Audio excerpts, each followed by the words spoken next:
Guys, we talked about going into Sunday how the NFC title game had all the earmarks to be a classic.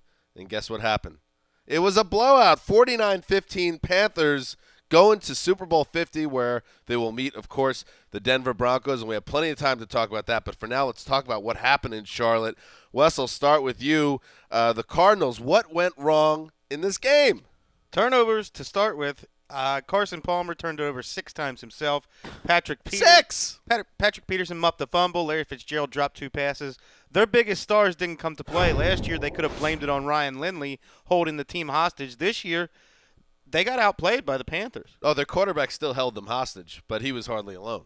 No, and I think the better team won. I mean, the Panthers were better in every single phase. The Panthers were the best team all season. The Panthers' defense forced some of those mistakes. They forced the fumble on Palmer, for instance. They made some incredible interceptions. The offense for Carolina, the offensive line was dominant, giving Cam Newton all day to throw. And it's like everything that could go well for them went well. It's like a dominant team playing their very best. Yeah, I mean, we got Palmer throwing absolute desperation passes as this game got out of control.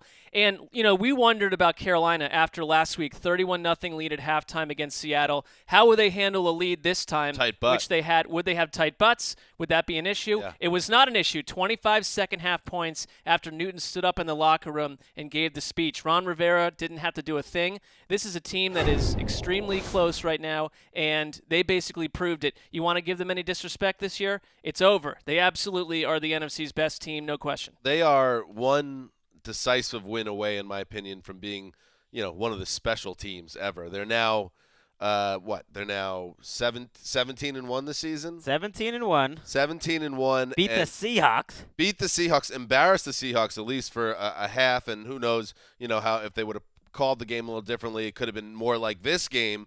They take the Cardinals to the woodshed, a team that we love. They're the team of it around the NFL, and they get pounded. So the Panthers get all the credit in the world. You don't walk out of this game if you're a Cardinals fan thinking to yourself, man, we let this one get away. You got beat by a better team. They boat raced several teams in the second half of the season, but I thought this was their most complete game of the year against the team with the second best record in the NFL.